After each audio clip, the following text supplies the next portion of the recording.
Magandang umaga po muli sa bawat isa. Atin hong inilingan ng mga kapatiran nasa labas at tayo magsipasok. At tayo ho ay magsisimula sa ating gawain ng pagsamba ngayong umaga. Bago ho tayo dumako sa ating pagsamba, ilan ho muna mga pagbati at recognition. Una ho, gusto nating i-welcome, bago ko makalimutan, ang ating panauhin, ang katukayo ni Kuya Francis. Siyempre, dahil katukayo, welcome natin si Kuya Francis. Welcome po sa Jesus Christ Baptist Church. Salamat ho. And again, silang dalawa ay parehong Francis at mag-best friend siguro, talagang malalim ng pagkakaibigan. At magandang halimbawa yon sa atin, we can try our best, sana sa biyaya ng Diyos, to invite our friends, upang makapakinig ng salita ng Diyos. Ilan ho mga pagbati rin ho para sa ating mga kapatiran. Bukas ay birthday ni Sister Milen. So, Sister Milen, advance happy birthday. 24? Ay, hindi. Ilan taong ka na? Ha? Hindi, mali yun. 20? 21.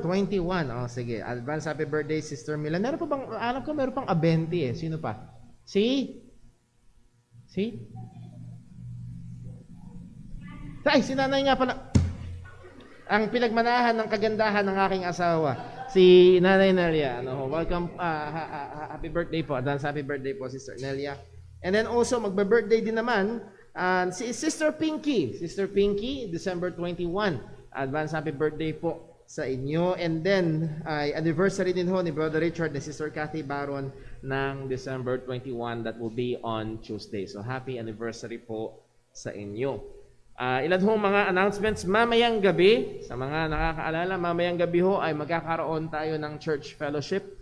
Usually, ito yung ating Christmas service supposed to be. Usually ho ay pinupuno natin ang church ng mga panauhin upang makapakinig sila ng ebanghelyo, ng talagang kahulugan ng Pasko.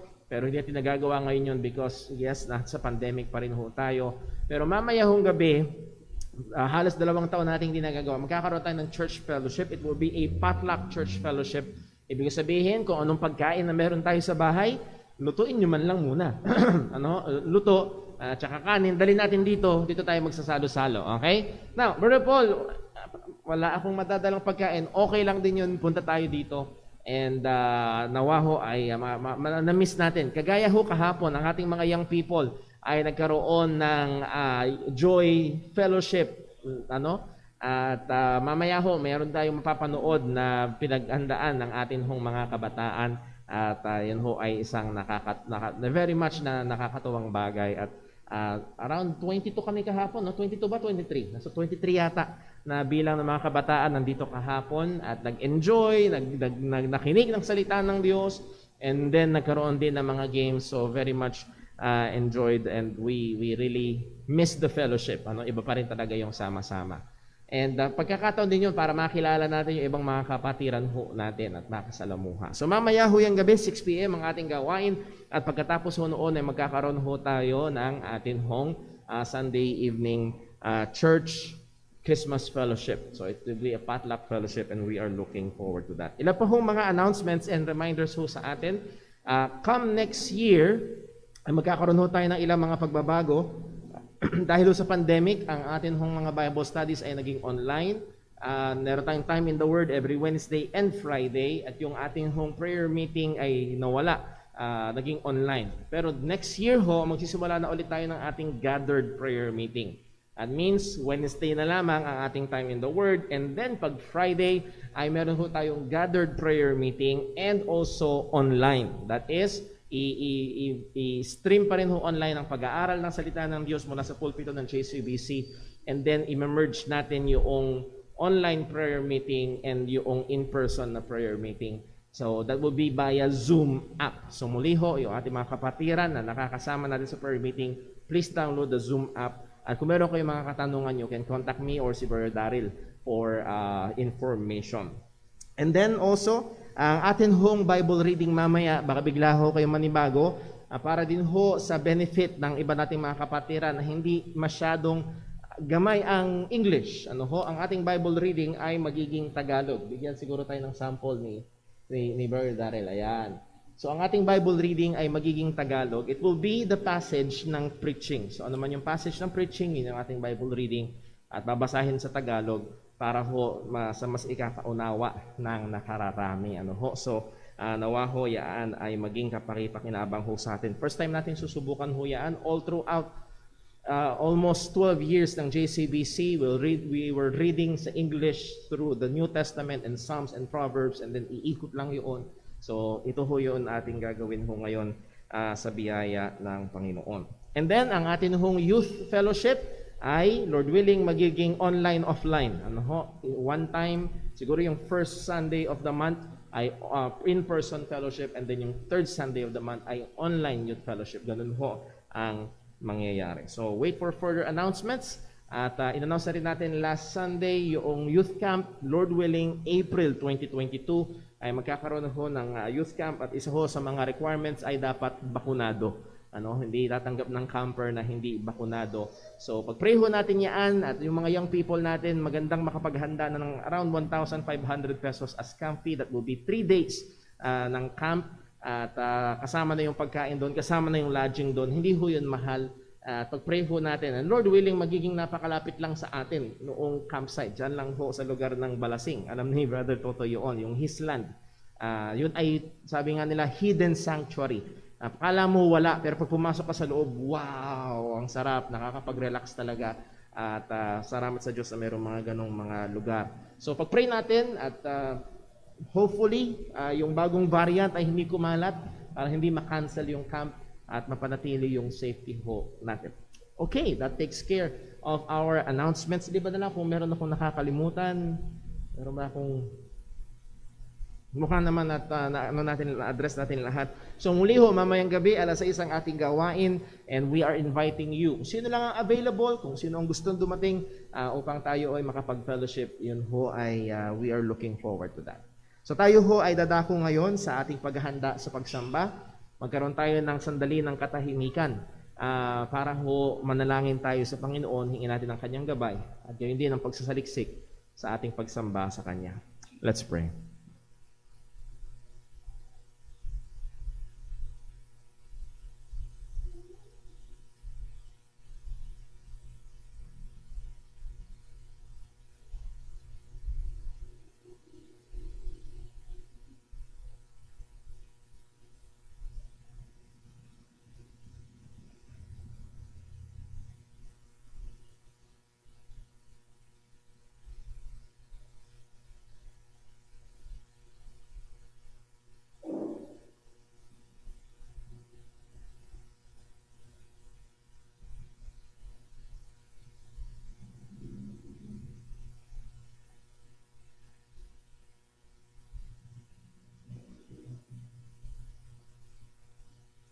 Manalangin po tayo. Panginoon naming Diyos, aming Ama sa langit, aming pinupuri, pinapasalamatan ka. Tunay karapat dapat ka lamang sambahin, karapat dapat kang purihin, karapat dapat ibigay sa iyo ang lahat ng pasalamat. Sapagkat totoo ang sinabi ng iyong salita, anong meron kami na hindi binigay sa amin? Ang aming buhay, ang aming lakas, ang lahat ng ari-arian, o Diyos, higit sa lahat, ang aming kaligtasan ay biyaya mo. Dahil karapat dapat kami, kundi ikaw, O Diyos, dahil ikaw ay mabuti, dahil ikaw ay mapagmahal, dahil ikaw ay mabiyaya. Salamat, O Diyos, na kami ay binigyan mong patuloy ng lakas, ng buhay. Salamat, O Diyos, dahil ikaw ang gumagawa sa amin upang nasain at gawin ang sang-ayon sa iyong kalooban. Salamat, O Diyos, sapagkat ikaw rin ang gumawa sa amin upang mabuksan ang aming mga mata at ang aming mga puso upang kami sumampalataya sa Ebanghelyo ng aming Panginoong Hesukristo. Tunay, lahat ng papuri at pasalamat ay para sa iyo lamang. Salamat sa lahat ng iyong mga biyaya sa amin, maging sa mga material, maging sa physical, maging sa aming mga kalusugan. Salamat, O Diyos. Salamat at kasama namin ngayon si Sister Ed sa naging successful na operasyon sa kanya. Salamat po sa kanyang pag-inam. Salamat din po, O Diyos, na pinagkaloob mo na matuloy ang botox kay Brother Dave at nawa ito'y maging epektibo sa kanya. Lord, we pray, Panginoon, paging sa aming mga kababayan, lalo na sa aming mga kapatiran na nalabis sa salanta ng bagyo. Marami ngayon ang walang tahanan, marami ngayon ang hindi alam kung paano uusad ang buhay. Pero Diyos, alam namin sa gitna ng mga ganitong mga kalagayan, kaya mo pong kumilos at ikaw ay kumikilos. Mahabag ka po nawa, bigyan mo ng katalinuhan ng mga nasa pamunuan upang ang mga kalagayan nila ay matulungan. At o Diyos, bawat isa sa amin ngayon, ihanda mo kami sa pagsamba. Masumpungan mo nawa na hindi lamang ang aming mga nguso, kundi tunay ang aming mga puso ay nagpupuri, nagpapasalamat sa iyo sa pamamagitan ng aming awitan, pagbabasa ng iyong salita, pagkakaloob, at maging sa pakikinig namin ng katotohanan mo mula sa pangangaral. Ikaw lamang ang maluwalhati. Siyasatin mo kami, Panginoon, sa anumang mga pagkakasala. Lord, paalala mo sa amin kung kami ay nagtatangan ng mga kasalanan, nag-iingat ng mga kasalanan sa aming buhay, kahit ang aming panalangin ay karumal-dumal sa iyong harapan. Patawarin mo kami. At salamat po, O Diyos, sapagkat alam namin kay Kristo Jesus ay meron kaming kapatawaran sa pamamagitan ng kanyang dugo. At Lord, nawa lahat ng ito ay mauwi sa kapurihan mo lamang. Dalangin namin ito sa ngalan ng aming Panginoong Hesukristo. Amen. Stay po tayong lahat at tayo po umawit sa Panginoon.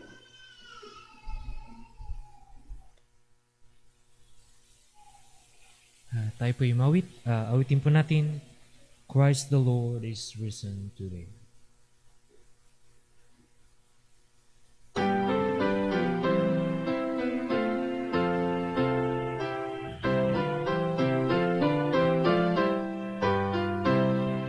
Christ the Lord is risen today. Hallelujah. Sons of men and angels sing. Hallelujah. Praise your joys and triumphs high. Hallelujah. Sing ye heavens and earth reply. Hallelujah. Winds again our glorious King. Hallelujah. World that is now thy sting. Hallelujah. Dying was all that say. Hallelujah. Learn our victory, O great. Hallelujah. God's redeeming work is done. Hallelujah. Fought the fight, the battle.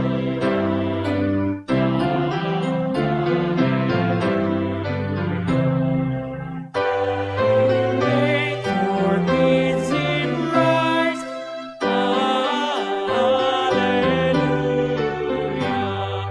Christ has opened paradise.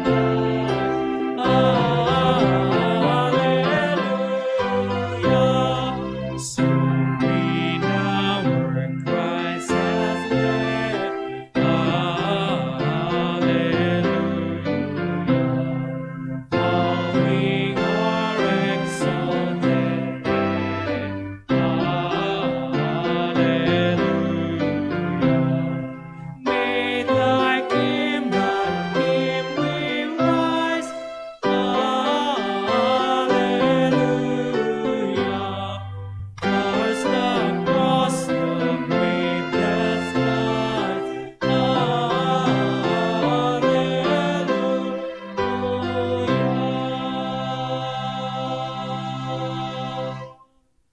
Matilop tayo ng tayo.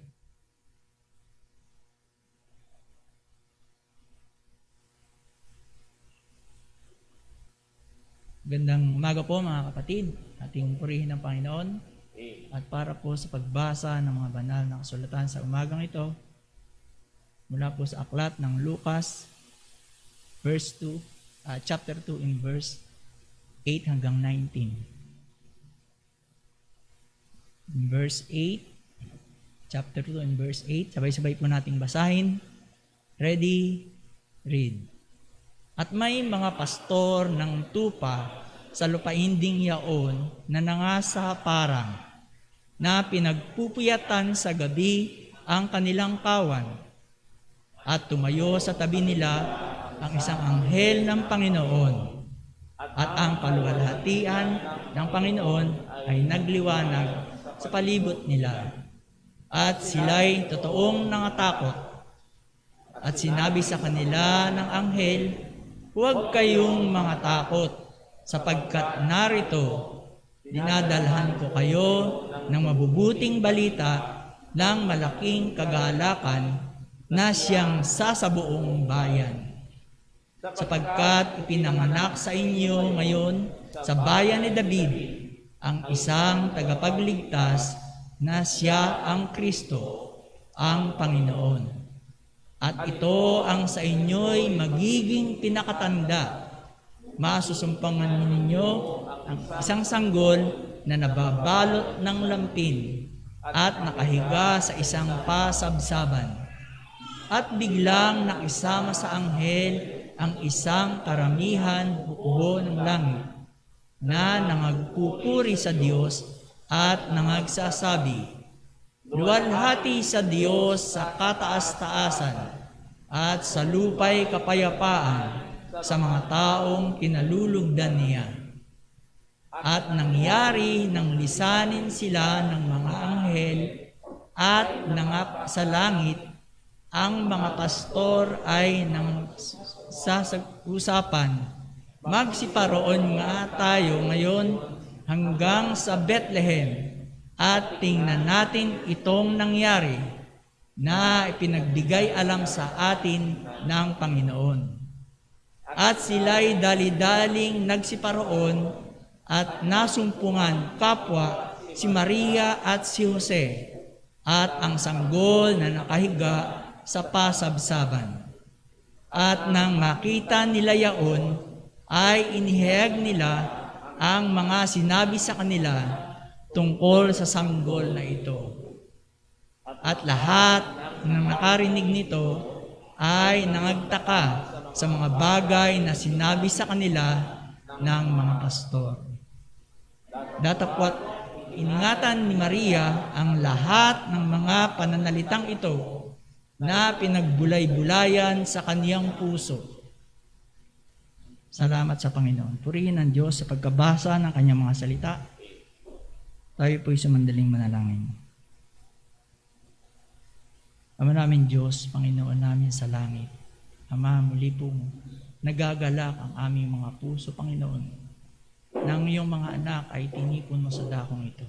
Salamat, Panginoon, na malayang na ipangangaral ang iyong mga salita sa dakong ito, O Diyos. Gamitin mo ang mga pangangaral na ito, Panginoon, upang ang aming mga puso't isipan, Ama, araw-araw ay mabigyang liwanag ng iyong mga salita. Araw-araw, Panginoon, na itong mga salitang ito ay maging gabay namin sa aming buhay. Ito naway magbigay sa amin ng guidance, O Lord, upang kami mabuhay sa katotohanan ng iyong mga salita. Buhay na may kabanalan, Panginoon. Lalo't higit, Panginoon, buhay na kawangis ng iyong bugtong na anak. Salamat, O Panginoon, sa mga biyaya na patuloy na ipinagkakaloob mo sa amin. Salamat, O Diyos, sa buhay at kalakasan, Ama, na hanggang ngayon ay aming tinataglay. Tunay, O Diyos, na kami ay nagising, Panginoon, kaninang umaga, sapagkat Ikaw, Panginoon, ay naging mabiyaya. Salamat, O Diyos, sa buhay na ito. At nawa, O Panginoon, gamitin mo kami, Panginoon, upang maluwalhati ang iyong banal na pangalan. Gamitin mo kami, Panginoon, upang maging maliwanag na tanglaw sa sanlibutan ito. Hindi upang kami ay magkaroon ng kapurihan, kundi ang lahat ng kapurihan at kaluwalhatian ay mauwi sa iyong dakilang pangalan. Salamat sa iyong pagmamahal. Tunay, Panginoon, na hindi kami karapat-dapat ni umawit man lang sa iyo, Panginoon. Ngunit ikaw ay naging mahabagin. Ikaw ay naging mapagmahal, Panginoon. Kami napatay sa kasalanan.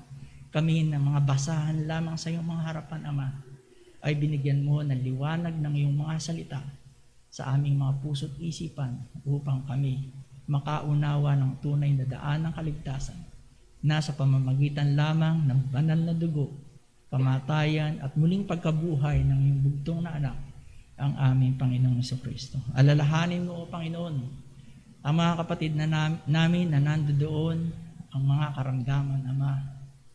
Alam mo, Panginoon, ang kanilang mga dinaranas na kahirapan. Alam mo, Panginoon, ang kanilang mga pinansyal na pangangailangan. Ikaw nga po ang mag-provide, Panginoon. Ikaw nga po ang magbigay kaaliwan, Ama, maging sa mga sandali na nandoon ng kirot at sakit, Panginoon. Ikaw ang bibigay kaaliwan. Ikaw ang bibigay paalala, Ama, na higit sa mga pisikal na kondisyon na ito. Kami na iyong mga anak ay may inaasahan na buhay na walang hanggan sa iyong piling. Salamat, O Diyos, sa katotohanan, Ama, at nawa, O Diyos, ang aming pag-aaral, Panginoon, sa umagang ito, ang aming mga pag-aawitan, at ang aming mga pagkakaloob, Panginoon, ay mauwi sa iyong banal na pangalan. Ama, anumang karumihan at kasalanan na yung masumpungan sa amin sa sandaling ito, ikaw po ang magpatawad muli. Ito po ang aming dalangin sa pangalan ng iyong bugtong na anak, aming Panginoong Jesucristo. Amen.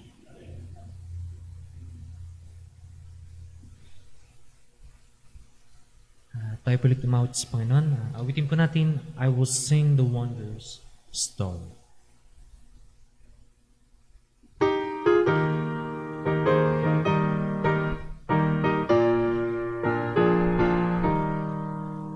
I will sing the wonders story of the Christ who died for me. I will have his home in glory for the cross of Calvary.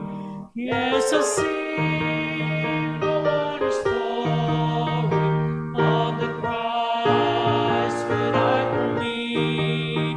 Sing it with the saints in glory, gathered by the crystal sea. I was lost, but Jesus found me, found the sheep that went astray. Through his loving arms around me, drew me back into his way. Yes, I sing the wonder story of the Christ who died for me. Sing it with the saints in glory, gathered by the crystal sea. I was bruised, but Jesus healed me. Pain was I from many a fall. Sight was gone and fears possessed me, but He freed me from them all. Yes, I sing the wonder story of the Christ who died for me. Sing it with the saints in glory, gathered by the crystal sea. Days of darkness still come o'er me, sorrows bad I often dread, but the Savior still is with me. By His hand I'm safely led. Yes, I sing the wonder story of the Christ who died for me. Sing it with the saints in glory, gathered by the crystal sea. He will keep me till the river rolls waters at my feet. Then He'll bear me safely over where the loved ones hush me. Yes, I sing the wonder story of the Christ who died for me. Sing it with the saints in glory, gathered by the crystal sea. At dili po tayo tayo.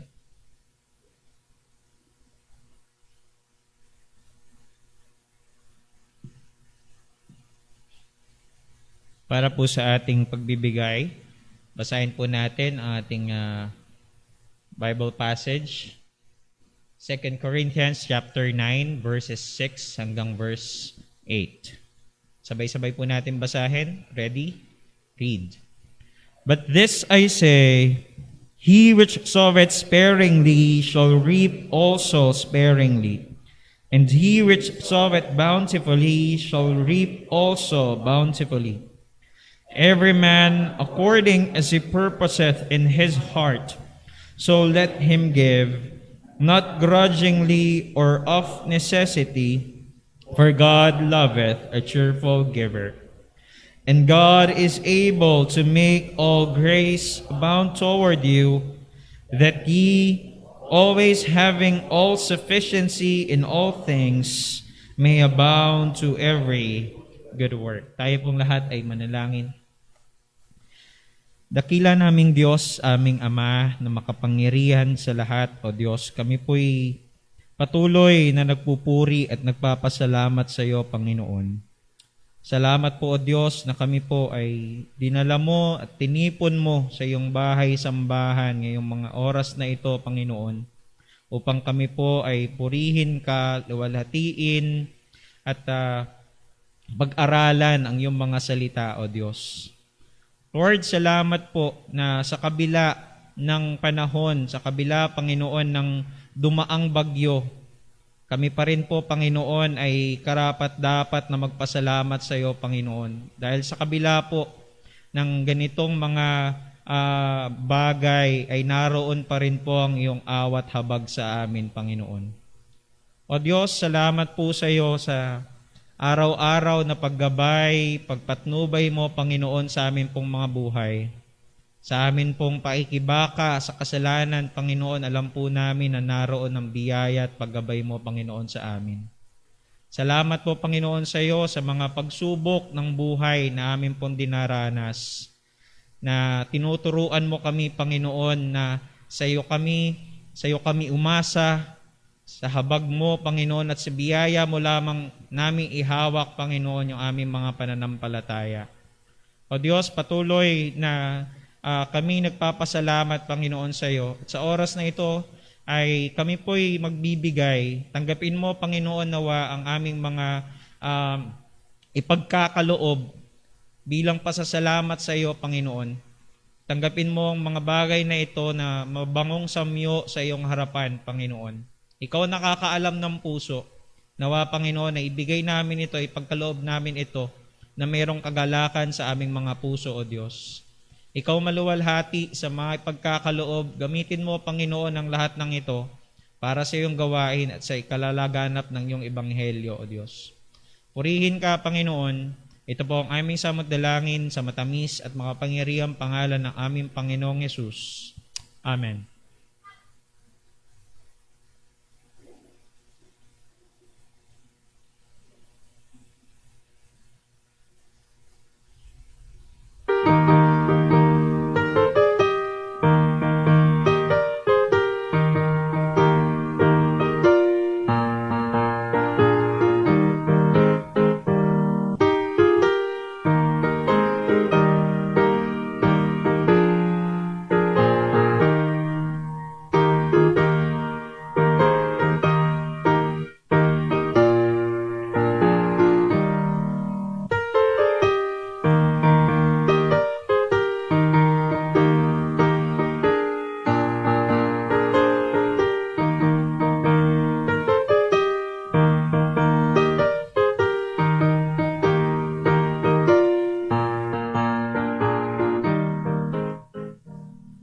For the sake of time, tayo ho ay didiretso sa atin hong pangangaral ng salita ng Panginoon. Maya nga ho pala, pagkatapos ho ng ating gawain ay nakalimutan ko sabihin sa announcement, ay wag ho kayong agad aalis. At may surprise. Well, alam ho natin lahat na at marami, mahigit sa malamang, marami ho sa atin na nakapanood na ng balita ng grabing pananalasa ng bagyong Odette. At marami ho ang medyo nagkumpara, do hindi ganun kalakas dahil mas napaghandaan na, ay naikumpara sa bagyong Yolanda ang dumaan na ito. Muli, halos sa mga parehong lugar na dinaanan ng Yolanda. At ito ay nangyari 9 na araw bago ang Pasko. Marami sa ating mga kababayan na magdadaan ng Pasko na walang mga bahay or may mga bahay man ay walang mga bubong. Marami sa kanila ang magdiriwang ng Kapaskuhan sa mga evacuation centers. And sad to say, merong mga pamilya na daraan ng Pasko na may mga mahal sa buhay na nawala dahil sa dumaan na bagyo. Pag ini-interview ang mga tao, tinatanong sila o nandoon ang kanilang mga pananalita na tila baga kawalan ng pag-asa dahil sa napakahirap na kalagayan. Pandemya pa naman, magpapasko pa naman, paano kami babangon? Paano kami magdiriwang? Well, yun ho ay kung ang pagdiriwang ng Pasko na titignan natin ay nakasalalay lamang sa maayos nating kalagayan. Kung ang pananaw natin sa Pasko ay pagkain, kung ang pananaw natin sa Pasko ay mga material na matatanggap natin, kung ang pananaw natin sa Pasko ay mga kasiyahan lamang, tunay, hindi ka makapagdiriwang kung wala ang mga bagay na yun. Pero ngayong umaga hong ito sa ating pag-aaral, gusto ko makita ho natin na anuman ang kalagayan natin, lalo na kung tayo ay mga mananampalataya, ay merong dahilan at pwede nating ipagdiwang ang Kapaskuhan sa pinakatunay at pinakamalalim na kaparaanan. At itinan ho natin ang kauna-unahang Pasko. And no, hindi ito December 25. Actually, walang nakakaalam kung kailan. At hindi natin pagtatalunan ang petsa. Pero isang bagay ang sigurado, dumating ang tagapagligtas. At sa unang araw na yun na siya'y dumating, merong pagdiriwang na nangyari. At yun yung ating binasa kanina sa Luke chapter 2. At doon ko ho kayo nais-anyayahan na buksan ang inyong mga Biblia para sa ating pag-aaral. Tayo pong muli ay tumayo at muli ho nating basahin ang ilang mga parte ng Luke chapter 2 para sa ating pag-aaral ngayong umagang ito. Babasahin naman ho natin ngayon sa English. At simulan ko ho sa verse number 1. And for the sake of time, medyo magiging mabilis ho ang ating pagbasa. Luke chapter 2 verse 1. Ito po ang sabi ng salita ng Panginoon. And it came to pass in those days that there went out a declaration from Caesar Augustus that all the world should be taxed. And this taxing was first made when Cyrus was governor of Syria. And all went to be taxed, every one into his own city. And Joseph also went up from Galilee out of the city of Nazareth into Judea unto the city of David, which is called Bethlehem, because he was of the house and lineage of David, to be taxed with Mary, his spouse's wife, being great with child. And so it was that while they were there, the days were accomplished that she should be delivered.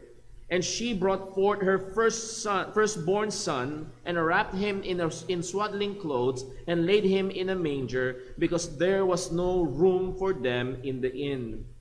And there were in the same country shepherds, abiding in the field, keeping watch over their flock by night. And lo, the angel of the Lord came upon them, and the glory of the Lord shone round about them, and they were sore afraid. And the angel said unto them, Fear not, for behold, I bring you good tidings of great joy, which shall be to all people. For unto you is born this day in the city of David a Savior, which is Christ the Lord. And this shall be a sign unto you: ye shall find the babe wrapped in swaddling clothes, lying in a manger. And suddenly there was with the angel a multitude of the heavenly host, praising God and saying, Glory to God in the highest, and on earth peace, goodwill toward men. And it came to pass, as the angels were gone away from them into heaven, the shepherds said one to another, Let us now go even unto Bethlehem, and see this thing which is come to pass, which the Lord hath made known unto us. And they came with haste, and found Mary and Joseph, and the babe lying in the manger. And when they had seen it, they made known abroad the saying which was told them concerning this child. And all they that heard it wondered at those things which were told them by the shepherds. But Mary kept all these things and pondered them in her heart. Pagpalain po ng Diyos sa pagkabasa ng kanyang mga salita. Let's pray. Panginoon naming Diyos, aming Ama sa langit, narito, pinahayag mo sa pamamagitan ng iyong salita ang kapanahunan kung paano ang aming Panginoong Hesus ay ipinanganak. At Lord, dalangin ko po nawa sa aming pagbubulay-bulay ngayon, sa pag-aaral namin ngayon, tunay nga makita namin ang bigat, ang hiwaga, ang ganda, ang kadakilaan ng katotohanan na ang iyong bugtong na anak ay iyong pinagkaloob. Ang tanging dahilan ay upang magligtas ng mga makasalanan. Ama, nawa o Diyos, ikaw pong magbukas ng aming mga mata, bigyan mo kami ng karunungan. At sa mga pag-aaral namin ito, ikaw po ang magligtas. Ikaw ang patuloy na magpabanal ng iyong mga mananampalataya. At luwalhatiin mo ang iyong sariling pangalan. Dalangin namin ito sa ngalan ng aming Panginoong Hesukristo. Amen. Maaari po magsiupo ang bawat isa. Wala itong mensahe na gusto kong ihatid ngayong umaga mula ho sa mga talata na ating binasa. The great joy of remembering the birth of Jesus comes from the good news it proclaims and not the festivities and material things we have or will receive. Ang dakilang kagalakan ng pag-alaala sa kapanganakan ni Jesus ay nanggagaling sa mabuting balita na ipinoproklama nito at hindi sa mga pagdiriwang at material na mga bagay na meron tayo o ating matatanggap. Meron hong 3 punto na gusto kong bigyan natin ng pansin ngayong umaga mula ho sa mga talata na ating binasa. Una, the recipients of the good news, ang mga unang tumanggap, ang mga tumanggap ng mabuting balita. Pangalawa, the content of the good news, ang laman-laman ng mabuting balita o ang nilalaman ng mabuting balita. And then pangatlo, the effects of the good news, yung epekto. Ano dapat ang maging dulot nito? Nakikita natin ano ang naging dulot nito sa mga karakter na ating nakita at nabasa at ano dapat ang maging epekto nito sa atin, lalo na kung tayo ay mga mananampalataya. Nais ko munang saysayin yung pinaka-key verse, yung pinaka-susi, yung pinaka-main point doon sa passage na ating binasa at walang iba kung hindi ang verse 11. And this is the content of the good news. Ang sabi sa Luke chapter 2 verse 11, For unto you is born this day in the city of David a Savior, which is Christ the Lord, sapagkat ipinanganak sa inyo ngayon sa bayan ni David ang isang tagapagligtas na siya ang Kristo, ang Panginoon. Ito ang mabuting balita na dumating sa mga pastol. Ito ang mabuting balita na ipinarating. Ito ang mabuting balita na idineklara nung kauna-unahang Christmas Day. As we have said, hindi natin alam kung kailan, hindi natin pagtatalunan ang December 25, pero ang pinakapunto ay pinagdiriwang natin at inaalaala ang kapanganakan ng ating Panginoong Hesukristo. Ating nilinaw mula sa Biblia, walang utos na alalahanin ng kanyang kapanganakan. Wala.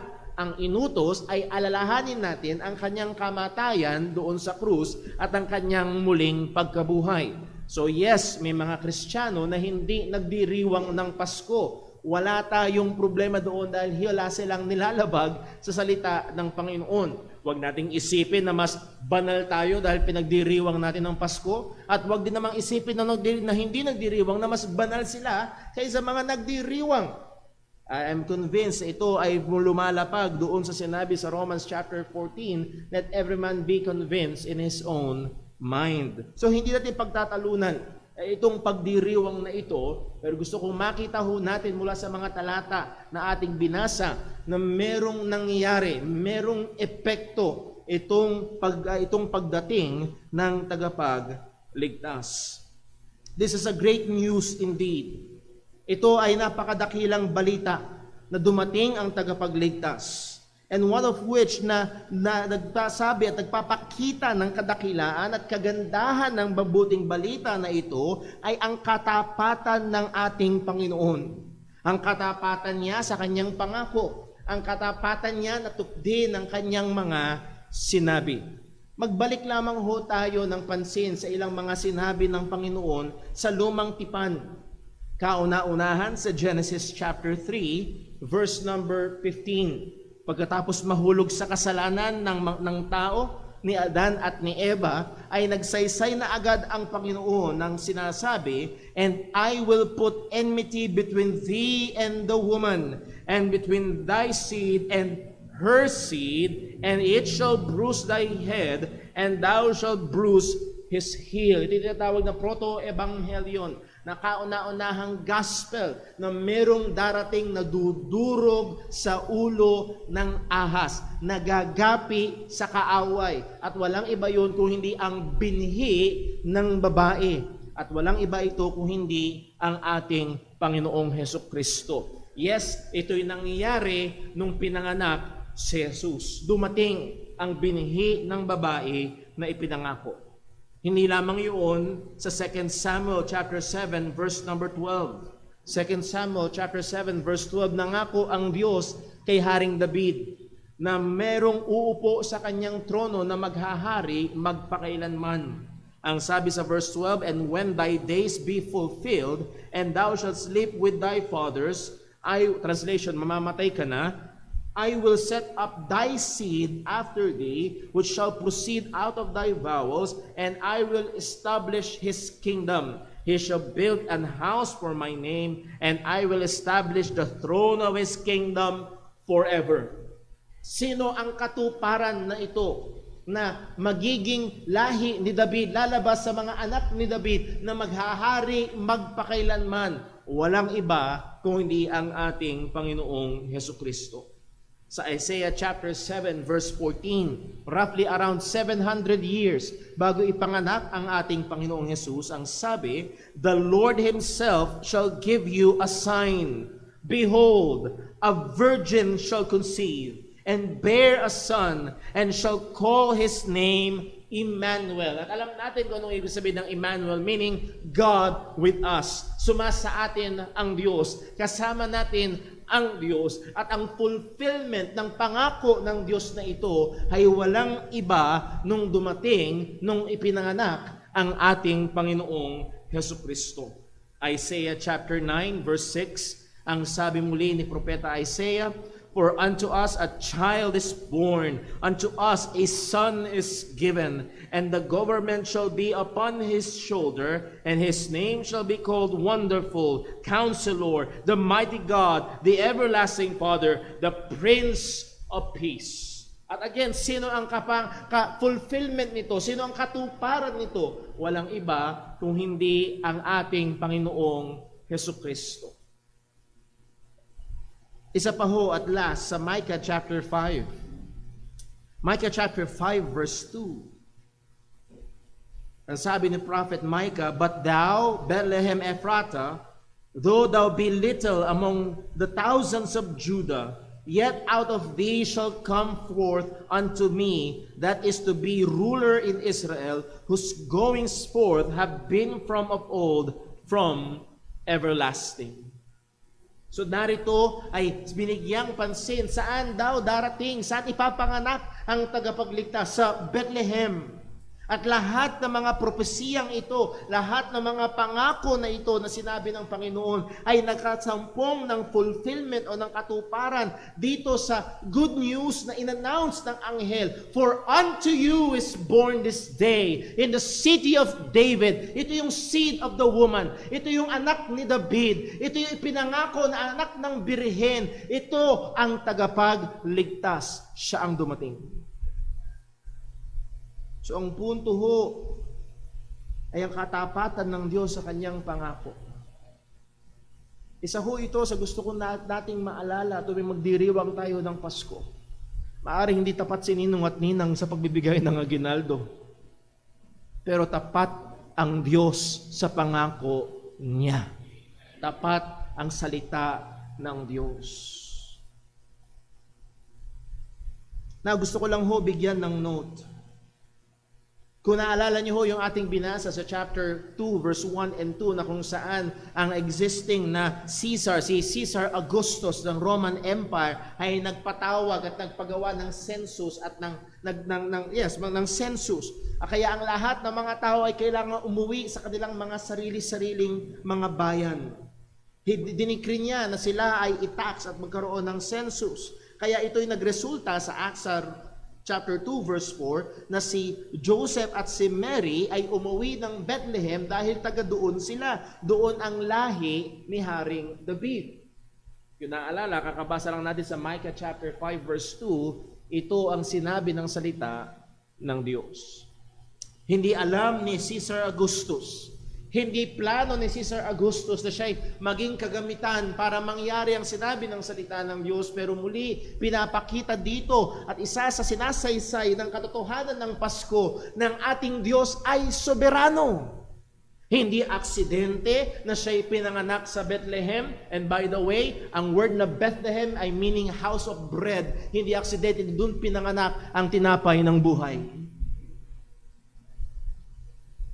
So ang Diyos ay soberano. Ang Diyos ay tapat sa kanyang salita. Ang Diyos ay soberano at katuparan ng lahat ng hula na ito. O lahat ng mga propesiya na ito patungkol sa ating Panginoong Hesukristo. So tinanong natin una, the recipients of the good news, ang mga tumanggap ng mabuting balita. Bago ho natin tingnan sa verse number 8, Luke chapter 2, alam ho natin ngayon na nasa election fever na tayo. Marami na tayong napapanood ng mga patalastas na mga tatakbo sa taong 2022. Nagkalat na at naghambalang na ang maraming mga posters and tarpaulins ng mga kumakandidato. At kung kayo ay nanonood sa YouTube, minsan kahit hindi nyo gusto, nakikita nyo sila. Hindi ka makapaghintay na skip. Always in the news, always in posters. At itong mga kumakandidato na ito ay nag-hire sila ng mga professional, na mga tagapaghayag nila, mga professional PR, mga professional advertising people upang maikalat kung sino sila, maipakilala sila sa mga tao, ma-build up ang mabuting image nila sa harapan ng mga tao upang sila ay makakuha ng boto. At may mga pagkakataon na ang mga taong ito ay kumukuha ng mga kilala na mga tao, mga artista upang sila ay i-promote. Yung kinukuha nila yung tinatawag na movers and shakers. Sa panahon natin ngayon, mas kilala yung mga influencers. Yung may mga libo-libo, milyong-milyong followers sa social media ay sinisikap na kunin sila upang maimpluwensyahan ng iba na iboto ang mga naturang mga kandidato to reach millions para magkaroon ng mabuting imahe sa mga tao. Well, kaya ko sinabi ho ito, pagdating ho sa ating Panginoong Jesus, nung dumating ang tagapagligtas, hindi ang mga influencers nung panahon na yon ang unang pinagsabihan. Hindi ang mga sikat, hindi ang mga kilala, kundi ang mga kauna-unahang tumanggap ng mabuting balita ng pagdating ni Kristo ay mga pastol. So sa verse 8, balikan hope natin. And there were in the same country shepherds. Ang Biblia naging pastor. Hindi yung pastor na kagaya tumatayo sa inyong harapan, kundi pastol, nag-aalaga ng mga hayop, nag-aalaga particularly ng mga tupa. There were shepherds abiding in the field, keeping watch over their flock by night. So itong mga shepherds na ito ay nag-aalaga ng kanilang mga tupa doon sa parang. Ang ginagawa nila ito all year round, at higit sa malamang bandang December hindi nila masyadong ginagawa kasi napakalamig. Day and night, nahado ng pagpupuyat nila. At itong dakilang balita na dineliver sa kanila ay hindi dineliver sa mga Pariseo. Hindi deliver sa mga Saduseo at hindi rin binigay sa mga skriba, kung hindi sa mga pastol. Sino ba ang mga Pariseo? Ang mga Pariseo ang kinikilalang mga doctors of the law. Sila yung mga bihasa, sila yung mga abogado sa pagdating sa pag may question ka sa batas, saan ka lalapit? Sa abogado. Nung panahon na yon ng ating Panginoong Kristo, pag may question ka sa batas, particularly sa batas ng Panginoon at sa napakadaming mga tradisyon at batas na idinagdag nila, kanino ka tatapit? Sa mga Pariseo. Sila yung mga bihasa. Sila yung mga, ano ba yung tawag? Sila yung mga eksperto. Sila yung mga pinapakinggan ng mga tao. Yun naman kabilang parte, yung mga Saduseo, sila naman yung mga nahandun sa mga pamunuan. Kumbaga, sila yung mga mayor, sila yung mga governor, sila yung mga nahandun sa matataas na lugar. Sila naman yung mga skriba. Well, sila yung mga elite na mga taga-kopya ng salita ng Panginoon. Kaya sila tinawag na scribes, literally. At sila yung the most educated. Ito yung mga movers and shakers. Ito yung mga taong malakas ang impluensya. At kung gugustuhin lang, humanly speaking, na ang pagdating ng tagapagligtas ay mahayag at talagang naging napakatindi ng pagdating, sana ay hinintay na lang nung anghel ang pagmi-meeting ng mga taong ito at doon siya nagpakita. Nagkamali kaya ang address? Hindi kaya alam na para namang hindi tama ang kanyang tinunguhan? O mga kapatid, mga kaibigan, hindi nagkamali, kundi sinadya na dalhin ang balita, ang mabuting balita na ito sa mga pastol. Ang mga pastol ay ang pagiging pastol ay isa sa mga pinakamababang trabaho nung panahon na yon. Ang pagiging pastol ay mahirap, ang pagiging pastol ay delikado, at may mga pagkakataon, nang pinaprepare ko ho ang pag-aaral natin ito, nalaman ko na may mga pagkakataon ng mga pastol pala ay maaaring ma-discriminate religiously. Bakit Brother Paul? Dahil ang mga Hudyo may inoobserbahan na Sabbath keeping. At ang mga Pariseo at ang mga religious leaders sa panahon ng ating Panginoong Yesus ay nagdagdag ng maraming mga tradisyon sa Sabbath keeping. You can only walk for so long, you can only carry for alam niyo, pinag-aralan natin yon some years ago dito sa church. Ang pwede mo lang buhatin ay konting bigat lamang. Ang pwede mo lang lakarin ay 1 milya lamang tuwing Sabbath. At kung pastol ka, anong gagawin mo? Yung pilay na tupa, hindi mo bubuhatin? Hindi mo dadalhin yung mga tupa sa lugar na merong damo kahit lumakad ka ng ilang milya? So nakita niyo ho, ang mga pastol ay hindi lamang amoy tupa, hindi lamang mukhang madumi, hindi lamang mahirap yung trabaho nila, hindi lamang mababa yung trabaho nila. Sa relihiyosong pananaw, ang mga pastol ay mga rebelde. Walang pakialam walang paggalang sa paniniwala nila sa Judaismo.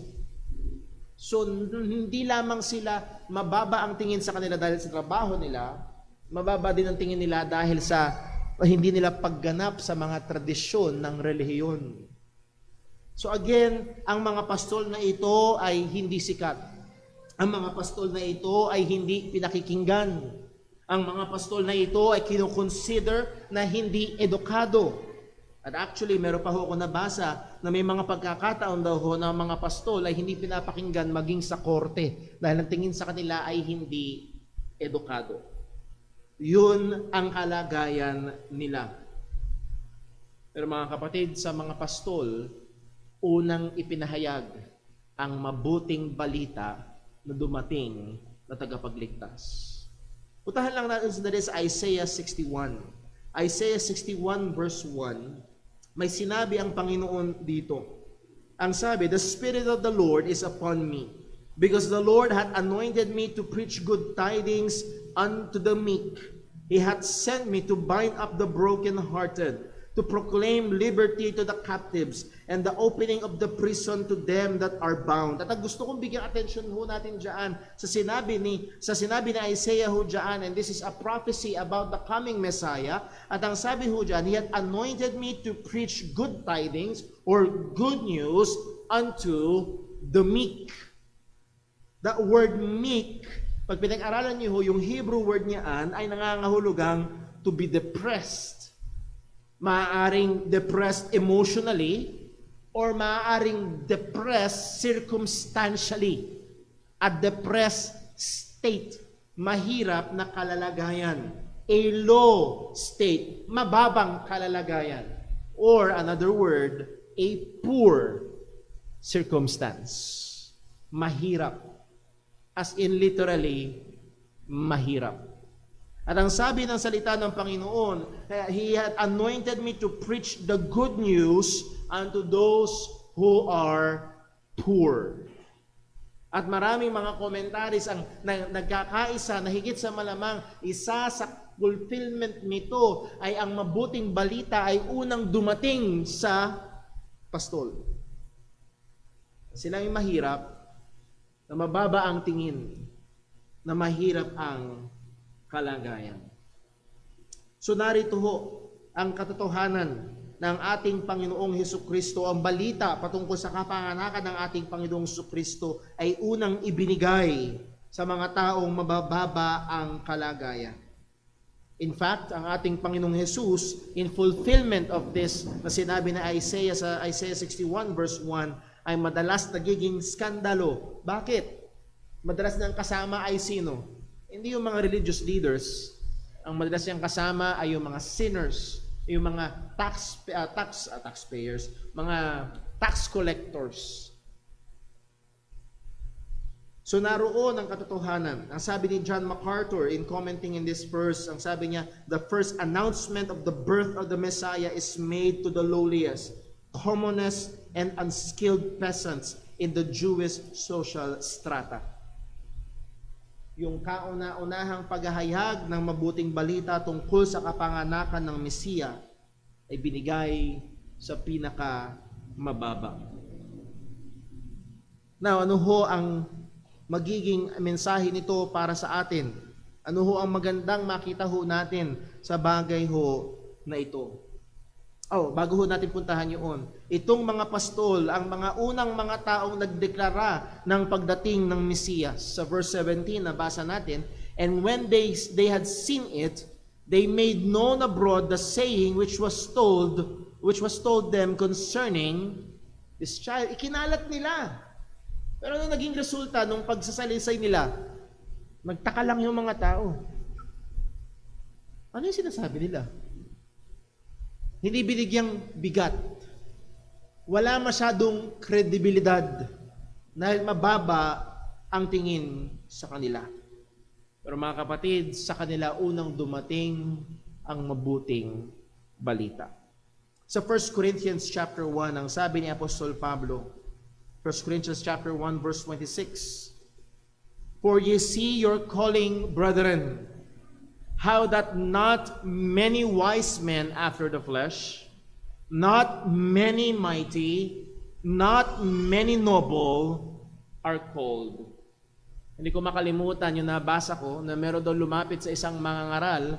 Ang sabi niya, I thank the Lord for the M. Not many noble. Bakit? Meron daw letter M. Hindi not any noble. Sapagkat itong babaeng ito na noble blood ay naging mananampalataya ni Kristo. Hindi marami, pero kakaunti. Ang sabi sa verse 27, but God has chosen the foolish things of the world to confound the wise. God hath chosen the weak things of the world to confound the things which are mighty. The base things of the world, the things that are despised, hath God chosen, yea, and the things which are not, to bring to naught the things that are, that no flesh should glory in His presence. Walang makapagmamalaki. Pinili ng Panginoon ang mga mabababa. para walang makapagyabang sa harapan ng Diyos. So nakikita ho ba natin ang ating sarili? Maaari tingin natin, oh brother Paul, nakaka-identify ako sa mga shepherds na yun. Hindi ako sikat sa mundo. Brother Paul, nagsimula ako ng YouTube ko. Ang followers ko, 3 lang. Si nanay, si tatay, tsaka yung kapatid ko. Brother Paul, hindi ako sikat, hindi ako ganong karunong, hindi kinikilala, hindi bilyonaryo, hindi yung mga tinitikala sa mundo. Pero mga kapatid, mga kaibigan, hindi sa mga big shots ng sanlibutan unang binigay ng Diyos ang mabuting balita ng kapanganakan ng tagapagligtas, kung hindi sa mga mababang pastol. At sila'y ginamit ng Panginoon para ihayag ito sa iba. Isang magandang encouragement sa atin, gaano man tayo kababa, huwag nating hintayin. Minsan sinasabi ng iba, pambihira kung si ano lang ay maligtas, kung si mayor lang ay maligtas, kung yung artista lang na ito ay maraming makikinig sa kanila. Hindi natin kailangan hintayin yun. Kahit tayo yung mababa, kahit tayo maliit sa pananaw ng mundo, magpagamit tayong mga nakatanggap ng mabuting balita. Take note, hindi yung ating sarili ang i-share natin sa kanila. Ang shinare ng mga pastol, ang binahagi ng mga pastol ay yung sinabi at pinakita sa kanila ng Panginoon. At yun din ang tungkulin natin, ibahagi sa iba ang sinabi ng mabuting balita ng ating Panginoong Hesukristo. So the recipients of the good news. Number 2, the content of the good news. Anong nilalaman ng good news na ito? O tignan muna natin, first of all, the manner how it was delivered. Paano ba dineliver ang good news? Verse 9, and lo, the angel of the Lord came upon them, and the glory of the Lord shone round about them, and they were sore afraid. So nagpakita ang isang anghel. Na gusto ko lang hong ipaalala sa atin, nagpapakita ng isang anghel nung panahon na yon ay hindi isang normal na pangyayari. Hindi araw-araw, may nakita ko anghel kanina. Saan? Doon, sa taas ng puno. Hindi ganun. Hindi ito pang araw-araw na pangyayari. Hindi katulad sa panahon natin ngayon, parang linggo-linggo na lang may tumatayo sa likuran ng pulpito, mga kapatid, nagpakita sa akin ang anghel ni Lord. Almost every Sunday may tumatayo. May mga tele-evangelist na ganun ang mga binibigkas. In fact, sa panahon na ito ay meron tinatawag na 400 silent years between the book of Malachi hanggang sa paghahayag muli ng Panginoon o sa pagpangangaral ni John the Baptist. Merong 400 silent years. Walang mangangaral, walang propeta, walang vision galing sa Panginoon, walang panaginip, walang anghel. So this is a very, very unordinary, extraordinary na pangyayari. Dumating ang anghel sa mga pastol na ito at ang sabi, the glory of the Lord shone round about them. Itong kalwalhatian ng Diyos na sa kanyang grabing kalwalhatian, sa kanyang matindi at perpektong kabanalan, siya ay nagliliwanag. Hindi ito liwanag na parang LED light lang. Ito ay liwanag na talagang dala ng kabanalan ng Panginoon. At ano naging resulta? They were sore afraid. Labis silang nangatakot. Hindi lamang sila nangatakot dahil nangasilaw sila. Dahil tunay, mga kapatid, sa isang makasalanan, nakakatakot ang kabanalan at kaluwalhatian ng Diyos. Sa Hebrews chapter 10, buksan lang ho natin for us to be reminded of this truth. Merong sinabi sa Hebrews chapter 10, sa verse number 31. Ang sabi, it is a fearful thing to fall into the hands of a living God. Nakakatakot. Kung ikaw ay hindi Kristiyano, Kung ikaw ay isang tao na hindi pa nagsisisi sa iyong kasalanan at hindi ka pa sumasampalataya kay Kristo, kung ikaw ay hindi isang mananampalataya ng Ebanghelyo, matakot ka sa Diyos. Nakakatakot. Ano ang gagawin ng Diyos na banal sa taong makasalanan? At narito ang mga pastol at ang liwanag ng kaluwalhatian ng Diyos ay nagliwanag sa paligid nila, and they were sore afraid. Adahan doon ang presensya ng isang anghel, at hindi liwanag ng anghel, kundi liwanag ng Biblia, liwanag ng kaluwalhatian ng Diyos ang bumalot sa kanila.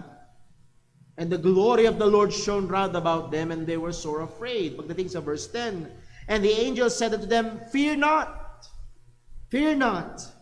Behold, I bring you good tidings of great joy. Huwag kayong matakot. Hindi ako naparito para hatulan kayo. Hindi ako naparito para puksain kayo.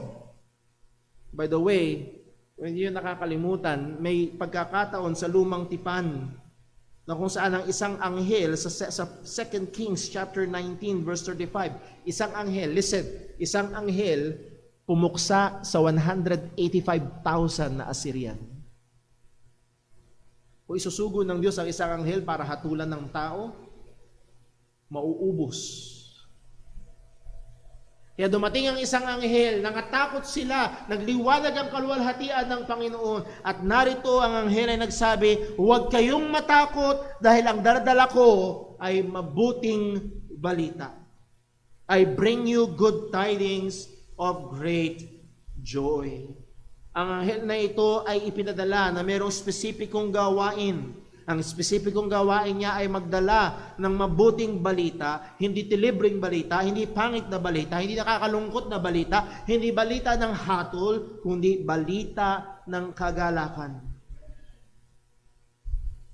Ang anghel na mensahero ng Panginoon ay nagdala ng mabuting balita mula sa Diyos. At ang sabi ng salita ng Panginoon, it's a good tidings of great joy. Ito'y mabuting balita ng dakilang kagalakan. Kaya kung naaalala niyo ho, yung ating sinaysay kanina sa ating pagsisimula, yes, hindi ko minamaliit yung hirap na pinagdadaanan ng marami nating mga kababayan na ngayon ay wala, as in walang tahanan.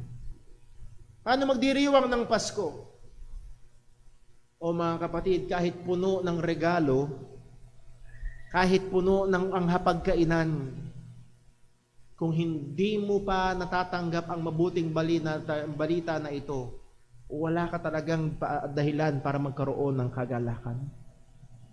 Pero sa atin na mga mananampalataya at sa biyaya ng Diyos ay tinanggap na natin ang mabuting balita ng kaligtasan ni Jesucristo. It is a great tidings, or it is a good tidings of great joy. Dakilang kagalakan. We shall be to all people. Ito daw, balita na ito ng dakilang kagalakan ay para sa lahat ng mga tao. Para sa lahat ng mga taong makasalanan, sapagkat ano ang mabuting balita? Dumating ang tagapagligtas. Ang tagapagligtas na ito ay hindi lang para sa mga Hudyo. Ang tagapagligtas na ito ay para sa mga Hintil din. Ang tagapagligtas na ito ay hindi lang para sa mga edukado. Ito rin ay sa lahat ng mga tao. Hindi ito para sa mga mayaman lamang, kundi para sa mga mahihirap din. Ang mabuting balita na dumating na tagapagligtas ay para sa lahat ng makasalanang tao. Naririto ka ngayon, alam mong hindi ka perpekto. O naririto ka ngayon, pag tumayo ka sa harapan ng Diyos, alam mo na ikaw ay may dumi. Alam mo na ikaw ay may kasalanan. Narito ang mabuting balita na maaaring magdulot sa iyo ng grabing kagalakan. Dumating ang tagapagligtas na siyang kordero ng Diyos na nag-aalis ng mga kasalanan. It shall be to all people, to all kinds of people. Ano man ang lengguwahe mo, ano man ang estado mo, ang mabuting balita na ito ay para sa iyo. Ano itong mabuting balita? Verse 11, for unto you is born this day in the city of David a Savior, which is Christ the Lord. Unto you. Oh, unto you. Ang dami natin pwedeng sabihin sa unto you. Unto you sa mga Hudyo na hinihintay nila ang Mesiyas na ipinangako ng Panginoon. Unto you na mga makasalanan. Unto you na alam mo at ramdam mo ang bigat ng iyong kasalanan. Kamakailan lamang ay meron akong kausap nang sabi niya, Brother Paul, alam ko kahit anong gawin ko, kulang pa din. Nagsusumikap ako magpakabait, kulang pa din. Nagsisimba ko linggo-linggo, alam kong kulang pa din. Alam kong madumi pa rin ako. Oh, narito ang mabuting balita. Dumating ang tagapagligtas. Dumating ang tagapagligtas. Unto you is born this day in the city of David, and that is Bethlehem, a Savior. At yung word na a Savior dito, hindi siya a Savior among many. He is a Savior, but He is also the Savior. Walang iba na tagapagligtas sapagkat walang ibang pangalan na ibinigay sa mga tao sa silong ng langit na sukat nating ikaligtas, sabi ng salita ng Panginoon. At sino ito? Which is Christ the Lord. Siya ang Kristo. Siya ang Mesiyas. Gusto lang i-point out yung word na He is Christ the Lord. And I believe ang anghel na nagsasabi dito ay binibigyang pansin din ang katotohanan ng kadyusan ng ating Panginoong Hesukristo. Hindi tao lang ang pinanganak at nilagay sa sabsaban. He is the Lord. Sa verse 12, and this shall be a sign unto you, you shall find a babe wrapped in swaddling clothes, lying in a manger. Pero Paul, hindi mo sila pwede magkamali ng address, mga kapatid. Hindi normal na ginagawa yon ng tao. Yung ibabalot yung anak kasi ilalagay sa kainan ng hayop? Hindi. Ito ay isang napaka-peculiar na pangyayari dahil wala silang nasumpungan na magiging tutuluyan nila, punong-puno ang lahat ng bahay tuluyan at sila ay tumuloy doon sa lugar ng mga tahatirahan ng mga hayop at doon nanganak si Maria at binalot siya ng tela at nilagay siya sa pasabsaban. So verse 15, Luke chapter 2. Ang sabi, and it came to pass, the angels were gone away from them into heaven. The shepherds said one to another, let us now go even unto Bethlehem, and see this thing which come to pass, which the Lord hath made known unto us. And they came with haste, and found Mary and Joseph, and the babe lying in a manger. Totoo nga, merong tagapagligtas na dumating, at hindi nagliliwanag na balat. Huwag yung sana, minsan may mga nakikita tayong mga pelikula, mga cartoons, mga picture, na nahandun yung babe, nandun yung bat, yung sanggol, nagliliwanag. Pupuntahan ng lahat ng tao yun. Ano ang tanda? Siya'y nakabalot at nakahiga sa pasabsaban. Isang napakaabang kalagayan sa pananaw ng tao. Pero mga kapatid, ang katotohanan ay ang ating Panginoong Jesucristo ay nagpakumbaba. At nung siya'y pinanganak, hindi siya pinanganak sa palasyo, hindi siya pinanganak sa pinakamagandang ospital. Pinanganak siya sa kulungan ng hayop at nilagay sa sabsaban. Siya na mayaman ay naging mahirap upang tayo na nasa kahirapan ay maging mayaman. At hindi material ang tinutukoy doon, kundi magkaroon ng kaligtasan. Lastly, dito tayo matatapos, the effects of the good news. Anong epekto nito? Sa verse 13, balikan po natin, Luke chapter 2. Pagkatapos saysayin ng anghel, for unto you is born this day in the city of David a Savior, which is Christ the Lord. Pagkatapos nung sabihin ng anghel, and then sa verse number 12, binigay yung sign sa kanila. Ano ang nangyari sa verse 13? And suddenly there was with the angel a multitude of the heavenly hosts. So una, ang isang anghel, dati ini-imagine ko to na parang choir, na meron munang unang magsosolo. Nakita na kayo na una nag-solo, Tapos, napakaganda nung pag-awit ng soloista, and then sumabay ang buong choir. Woo! Ang sarap sa pakinig. At sinaysay ng anghel ang mabuting balita, dumating na ang Mesiyas na ipinangako. At pagkatapos niyang saysayin noon, dagli-daglian ang anghel na ito ay nakasama ang multitudes of heavenly hosts. If not millions. Anong sabi nila? Anong ginagawa nila? Praising God. Nagpupuri sila sa Diyos. Andito ang kanilang celebratory proclamation about God. Pinupuri nila ang Diyos sa kanyang kapangyarihan. Pinupuri nila ang Diyos sa kanyang kasoberanuhan. Pinupuri nila ang Diyos sa kanyang katapatan. Ang Diyos na tumupad sa kanyang pangako. They are praising God. Ang sabi sa verse number, and saying, anong sinasabi nila? Verse 14, glory to God in the highest. Luwalhati sa Diyos sa kataas-taasan. Sila ay pumutok sa matinding pagluwalhati sa Panginoon.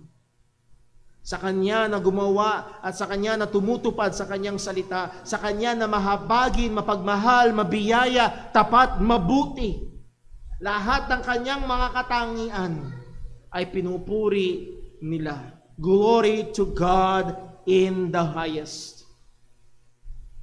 Sa pinakamataas, sa pinakamatindi, sa pinakagrabe na pagpuri, in the superlative degree. O mga kapatid, mga kaibigan, nais ko ho kayong anyayahan na ngayong Pasko, nawa ito'y maging epekto sa atin. Ito yung isa ito sa mga maging epekto sa atin. Magdulot ito sa atin ng pagpuri sa Diyos. Pagluwalhati sa Diyos. Huwag nawang idikta lamang ng mga pagkain, material na bagay, pera.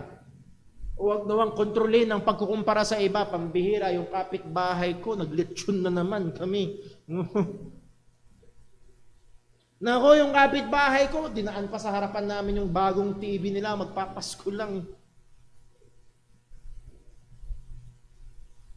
O mga kapatid, dumating ang tagapagligtas. Anong ikukumpara mo doon?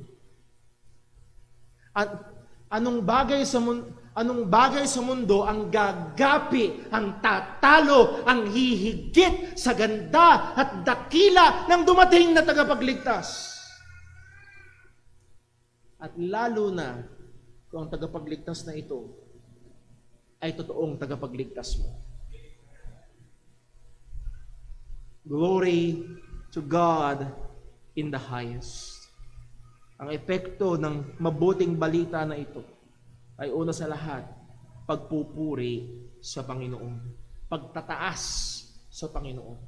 Sad to say, may mga churches na baliktad ang nangyayari. They turn it upside down sa pagtataas sa tao. Ng sentro ng Kapaskuhan, ng sentro ng pag-alaala di umano sa kapanganakan ni Kristo ay ang tao. I have heard of a pastor mismo, narinig ko personal, na mas mahal daw tayo ng Diyos kaysa sa kanyang bugtong na anak. Sinakripisyo si Jesus para sa atin. Hindi mas mahalaga tayo. Oh mga kapatid, paano magiging mas mahalaga ang taong gawa sa putik kaysa kanya na gumawa sa lahat ng bagay? Luwalhati sa Diyos. Verse 14, glory to God in the highest, and on earth peace, goodwill toward man. Tingin ko mas accurate yung translation ng ESV. Ang sabi, on earth peace among those with whom He is pleased. Sa Tagalog, at kapayapaan sa mundo at sa kanyang mga kinalulugdan. Ang regalo ng tagapagligtas ay kapahayagan ng mabuting kalooban at pagmamahal ng Diyos sa mga makasalanan. At ito ay magbubunga at magdudulot ng tunay na kapayapaan sa mga taong tunay ngang magsisisi at sasampalataya kay Jesucristo lamang. Ang kapayapaan ng tao ay hindi manggagaling sa relihiyon. Ang kapayapaan ng tao ay hindi magkagaling sa kanyang mga mabuting gawa. Ang kapayapaan ng tao sa pagitan niya at ng Diyos ay sa pamagitan lamang ng dumating na tagapagligtas, walang iba kung hindi ang ating Panginoong Jesucristo. So nais kong isara ang ating pag-aaral ngayong umaga upang hamunin tayo nawa sa pagdiriwang ito ng Kapaskuhan. Yes, hindi masamang magsaya. Hindi masamang makasama ang mga mahal sa buhay. Hindi masama na magbigayan ng regalo. Pero wag nating kalimutan, ang kauna-unahang Pasko ay nagdulot ng matinding pagpupuri at pagsamba sa Panginoon. At nawa, kasama ng mga anghel, ay luwalhatiin natin ang Diyos, nagsugo ng kanyang bugtong na anak upang tayo ay magkaroon ng kaligtasan. Sa madaling salita, ang Pasko ay hindi para at tungkol sa atin. Ang Pasko ay tungkol kay Kristo, tungkol sa Diyos na nagbigay ng tagapagligtas sa atin. Let's pray. Panginoon naming Diyos, sa aming Ama sa langit,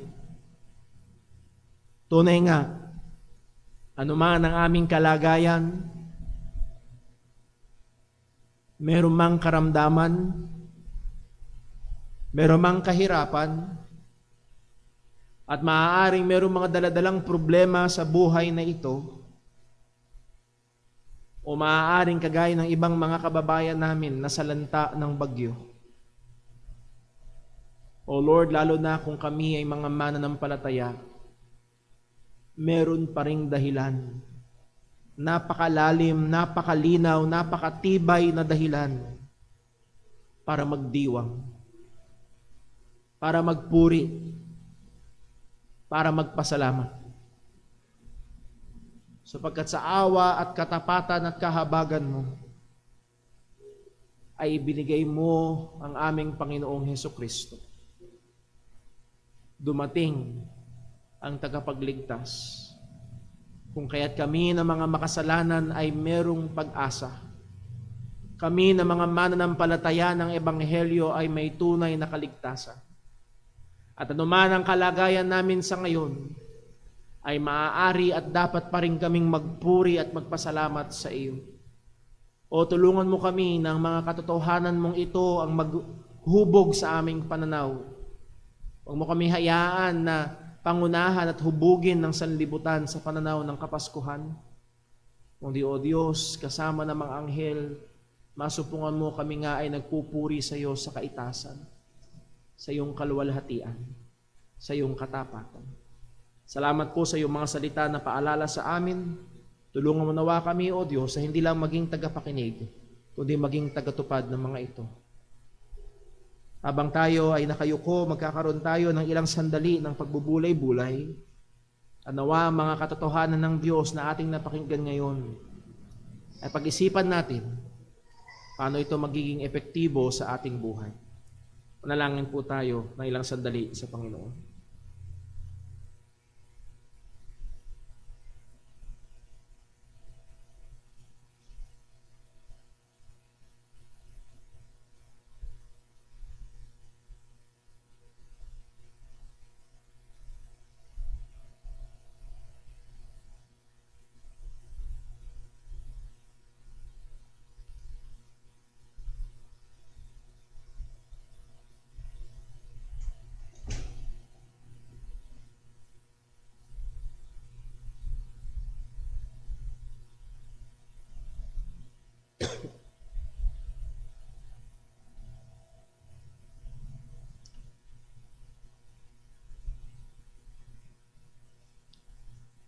Patuloy ho tayong manalangin. O dakilang Diyos, aming Ama, papuri sa iyong pangalan. Karapat dapat ka lamang pasalamatan, purihin at dakilain. Dahil tunay binigay mo yung bugtong na anak bilang aming tagapagligtas. Tulungan mo kaming mamuhay sa katotohanan ito. Ingatan mo kami. Anawa, sa pangapagdiriwang na ito, ilayo mo kami sa kasalanan. Lalo kami itulak nito sa kabanalan. Gamitin mo kami bilang tagapaghayag ng mabuting balita ang aming Panginoong Hesus ay dumating, namatay para sa aming mga kasalanan, at muling nabuhay para sa aming kaligtasan. Salamat po, O Diyos. Dalangin namin itong lahat sa ngalan ng aming Panginoong Hesus Kristo. Amen. Tayo po mustayo, awitin ho natin ang ating pangwakas na awit.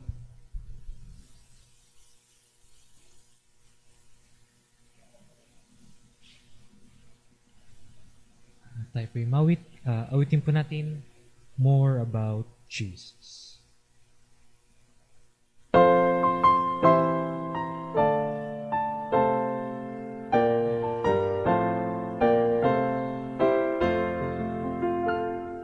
More about Jesus would I know, more of His grace to others show, more of His saving fullness see, more of His love would I for me.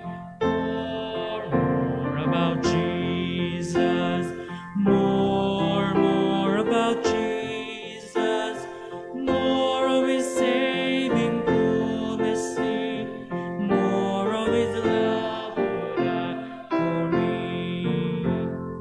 More about Jesus on His throne, riches in glory all His own, more of His kingdom sure in grace, more of His coming Prince of Peace, more about Jesus, more about Jesus, more of His saving fullness see, more of His love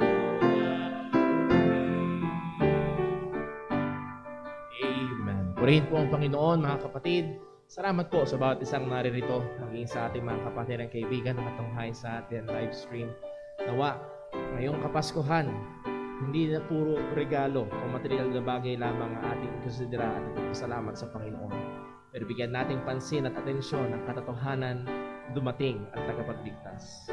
Nawa, ito rin ang maging panahon na kung saan meron sa mga naririto ay tunay ngang sumampalataya sa ating Panginoong Jesucristo. Tulungan tayo ng Panginoon na patuloy na maging mabuting patotoo, maliwanag na ilaw at maalat na asin saan man tayo naroroon. At patuloy tayong magpagamit bilang instrumento ng katwiran at tagapaghayag ng ebanghelyo ng kaligtasan. At ngayon mga kapatid, sa ating paghiwa-hiwalay, nawa ang pagmamahal ng ating Diyos Ama, ang biyaya ng ating Panginoong Jesucristo, at ang kapangyarihan ng Banal na Espiritu ay sumabawat isa sa atin. Ingatan tayo ng Diyos, ilayo tayo sa kasalanan, patuloy tayong magsumikap sa kabanalan. God bless po. We are dismissed.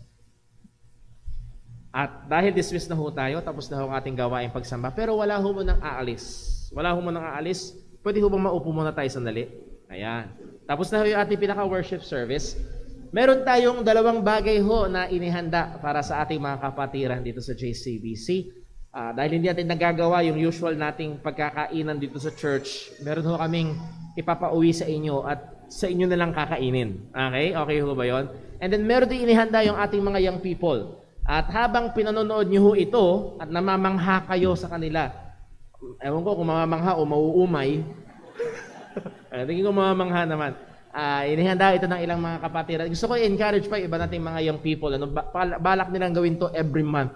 So, Lord willing ay magawa po ito. At habang pinanonood ho ito, ay ipapamigay ho namin sa inyo yung ibang mga bagay. So, i-request ko ilang young people natin baka pwedeng tumulong sa pagpapigay.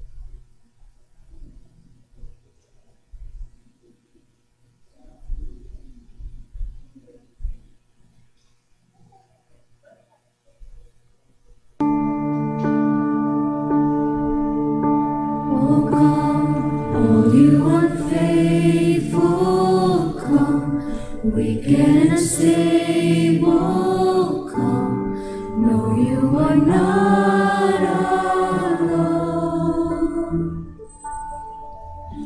Oh, come, barren and waiting ones, weary of praying, come, see what your God has done.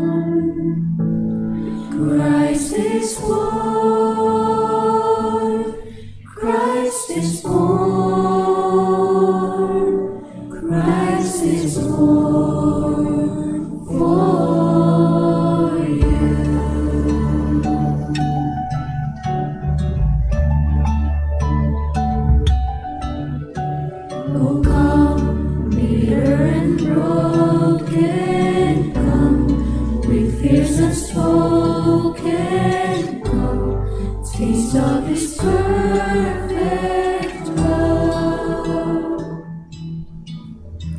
Oh, come, guilty and hiding ones, there is no need to run. See what your God has done.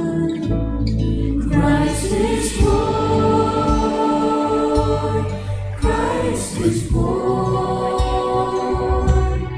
Christ is born for you. He's the Lamb who was given, slain for our pardon.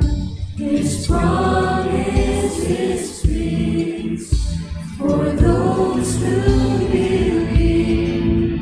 He's the Lamb who was given, slain for our pardon. His promise is peace for those who believe. So come, though you have nothing, come. He is the offering. Come, see what your God has done. Christ is born. Christ is born. Christ is born for you. Christ is born. Christ is born. Christ is born for you.